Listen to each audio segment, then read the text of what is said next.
Say what needs to be said. Your boy, Mr. Pick Six, back with another episode. All right, it's time for Mr. Joe Montana to come to the front. It's time to debate a little bit. If y'all ain't here, we got All-Pro, Super Bowl winning quarterback, Mr. Joe Montana, talks about the difference between being the best ever and the greatest ever. And he said it's a difference. This is his quote right here. He said, "I'm not the best quarterback ever, and neither is Brady." Wow. What does he mean by that? And what is he saying by that? All right, let's get into it. An article came out. This is where I ran across it. Joe Montana came out with an article, and he was explaining the difference between greatness and being the best. We all played in different eras, so we see different things and might have a little biasness. And I think he has a little biasness because that was his era.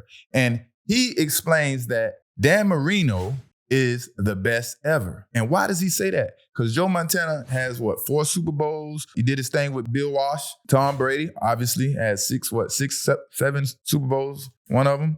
Back-to-back Super Bowls. He done all those great things, right? But he says Dan Marino is the best ever. I mean, I'm a South Florida kid, so I grew up in the era with Dan Marino, and I got to hear about him and see him, and it's all about Dan Marino. He threw for a lot of yards. He had a strong arm. And yes, he had a quick release, right?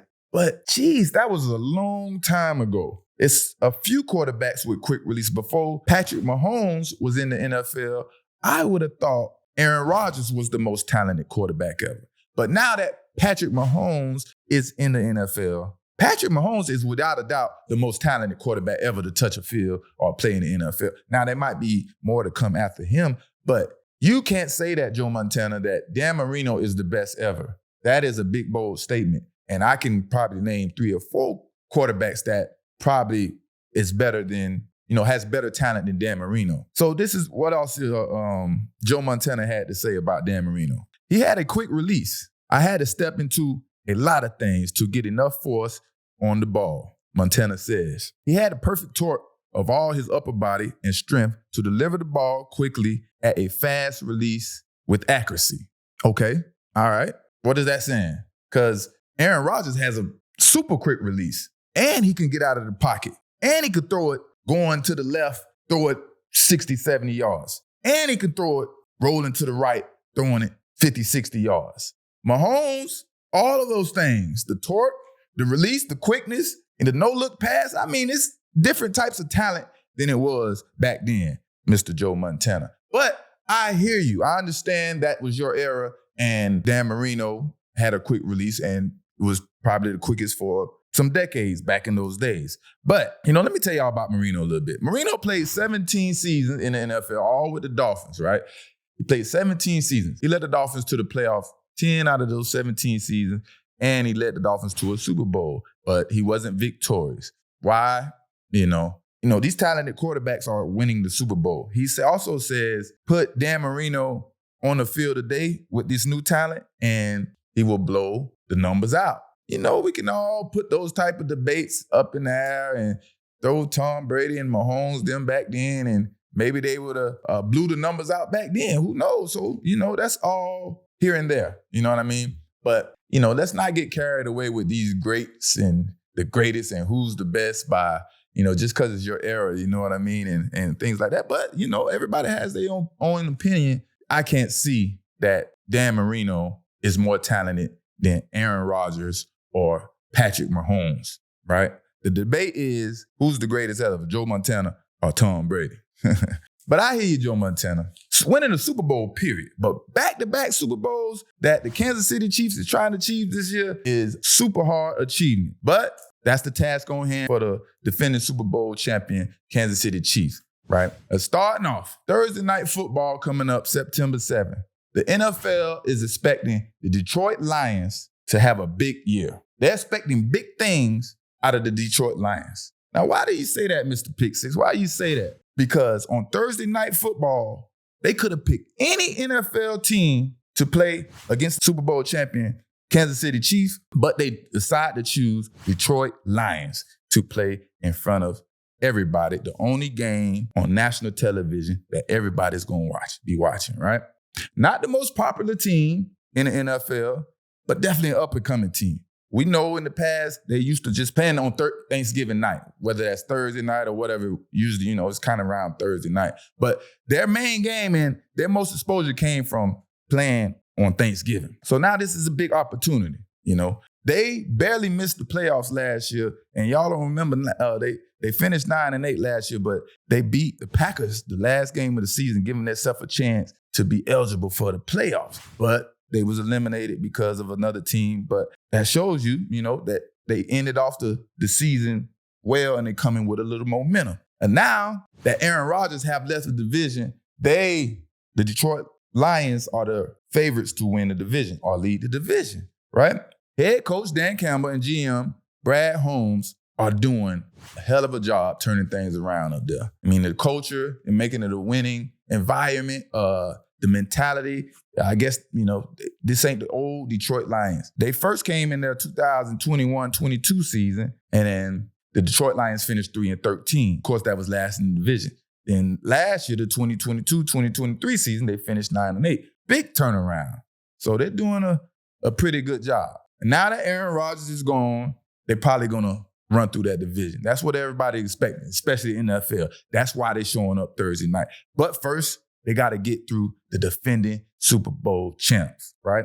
And the Super Bowl defending champs are trying to repeat, meaning winning back-to-back Super Bowls. But this is an opportunity for the Lions to set the tempo for the season. Like I said, this ain't on Thanksgiving. This is in front of national television, in front of everybody. So they have an opportunity to go out there and beat the Super Bowl, defending Super Bowl champs, the Kansas City Chiefs, the first game of the season. That's a lot of momentum. That's a lot of good energy that we putting into our team. I'm expecting the Lions to go out there and really challenge the Kansas City Chiefs. Even though it's going to be an uphill battle, we're going to see a pretty good game. We'll see. The Lions are definitely a team that's trending up. They have momentum from last year, like I said, when they beat Green Bay Packers last year when they was trying to go to the playoffs.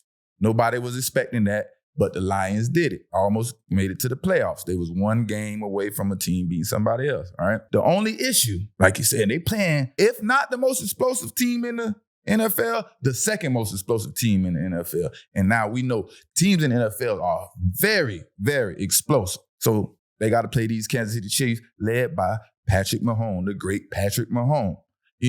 Patrick Mahomes and Andy Reid is considered one of the best duos, combination, quarterback, offensive coordinator, head coach combination to ever play the game. Only people that can challenge him is from offensive mind is Bill Walsh and Joe Montana, who we was previously talking about, right? Let me put this in perspective for you. Patrick Mahomes could potentially have more passing yards than Donovan McNabb had in his whole career. Patrick Mahomes couldn't do that this year. Patrick Mahomes has 192 touchdown passes as of now. And Donovan McNabb, who also played for a very long time with Coach Reid, has 234 touchdown passes. So give or take 40-something passes away. That says a lot. Mahomes going into his 7th, 8th season has an opportunity to have passed Donovan McNabb in touchdown passes. That is going to say a lot. We all know Coach Reid is considered an offensive genius. He pioneered offensive schemes and things like that nature into the NFL, and that's why he's known as a genius in the NFL, on the offensive side. But with the task at hand, them trying to win a Super Bowl, back-to-back Super Bowls, being that I'm a part of the last back-to-back Super Bowl champion winning team, that hasn't been done in 20 years. These are the things that they're going to encounter and they're going to have to deal with in order to achieve their goal. First and foremost, winning back-to-back Super Bowls is extremely challenging. And like I said, obviously, I'm here to talk about it because I was one of the people part of that team winning back-to-back Super Bowls, right? But these are some of the things that you will encounter trying to win back-to-back Super Bowls because everybody don't want you to do it, right? You're not going to get everybody's A game or B game or even C game. You're getting everybody's A+ game. When they come to play you, everybody is hyped. This is basically their Super Bowl. This is how they feel about the situation. So they are coming to play this game like it's a Super Bowl. Nobody wants to be responsible or have anything to do with you repeating Super Bowl or letting you beat them and continue that path to winning back-to-back Super Bowls. So they don't want to be on that record. They're playing with that chip on their shoulder. Everything is against you, right? Then you got to deal with the schedule, not the division game. The NFL will give you the hardest potential schedule because they want someone else to win the Super Bowl. So here goes some non-division games that the Kansas City Chiefs have to play. The Jets, the Browns with Deshaun Watson, the Eagles, the Patriots, the Bengals, the explosive Bills, and the Dolphins. These are some teams that I think pose a major threat to the Chiefs. You know, they got them on their schedule, so they got to play each other. Injuries. In the first Super Bowl, it seemed like everybody was getting hurt. I mean, Ty Law, Rodney Harrison, Tyrone Poole. I mean, it was so many players that had to come in and replace players and things of that nature. So your backups got to be ready. They got to be ready to come in and not miss a heartbeat, not miss a step, ready to perform at a high level just as the starter was, right? They got to be ready to do their thing. Adversity is going to come every which way you can imagine from anyway, right? From the owners, the NFLPA, the refs, the media. It's going to be adversity everywhere. It's going to be created. It's going to be non-genuine adversity, things just coming out of nowhere that you can't even explain or understand how or why are people talking about this that might not even be true. The media will be quick to talk down on you. As soon as things ain't going right, that's going to be the biggest challenge. They're going to create so much loud commotion and have everybody whispering to each other. You got to be able to overcome that and block that noise out, right? Because that's going to be the story. What happened to the Kansas City Chiefs, the defending Super Bowl champions, right? So you got to be able to block the noise out. But blocking the noise out too can mean winning home field advantage. That's an important part of winning back-to-back Super Bowls. That is the most important part, in my opinion. Because winning home field advantage helps block all the chaos, the noise, the confusion, and all those things out because you're used to playing at home, right? And you're used to doing things your way at your field. And it just makes everything more comfortable and more satisfying when you get that victory home field with the fans and the people you love, right? But all in all, the first week is the most unpredictable week in the NFL. We don't know what's going to happen and what's going to transpire out there on the NFL. But one thing I do expect, and I know everybody expects, we expect the Kansas City Chiefs to come out there and be explosive. Andy Reid is going to come out there throwing that ball and slinging that ball like he usually do on their quest to winning back-to-back Super Bowls. But Detroit Lions, a legitimate team standing in the path that was selected to play on Thursday night football, will be there and they will be ready. What is going to be the outcome of this game? You know, I made a prediction, bold prediction. I said Kansas City will win this game by 17. They're playing in Kansas City, Super Bowl defending champions against an up-and-coming Detroit Lion. Let's see how that goes. Now I want to talk about my guy, head coach of the Jacksonville Jaguars, Doug Peterson. Let me tell you a little bit about Coach Doug Peterson. Coach Doug Peterson is an awesome guy, man. A devoted Christian from what I've been around and what I know. A guy that just loves to compete. When I was in Philly, he was the quarterback coach. And every time I would come on the field, no matter what he was doing, he would make his way to me and say, Asante, I'm going to get you today. I'm going to get you. We going to get you. Because, the goal was to get me because obviously I'm out there talking and I'm picking the ball off and I'm putting the bullseye on my shoulder because, I love to compete. And that's what I love to do, right? But let me let you know, there's no handouts in Coach Doug Peterson's household. Let me go back a little bit. A lot of us experienced growing up playing Little League football or youth football where a dad was the coach of one of the players, right? And that may have brought a little favoritism to the player that is the coach's son or daughter, but most of the time it's the coach's son, right? I experienced that. I went through that. I dealt with that on the 90-pound. I was a quarterback and there was another quarterback in front of me.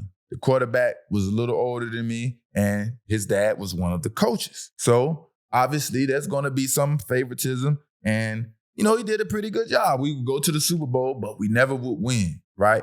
And, there would be little negative things being said, and I'm not going to say particularly what was being said because obviously it was kids back then, but, everybody throwing their little shot. But I thought I was the man for the job, and I thought I would have did a better job, but I didn't get the opportunity. And then he left 90 pounds, and he moved up to 105 or 120. And now, my last year on the 90 pound, I'm the starting quarterback. And now we go to the Super Bowl, and we win.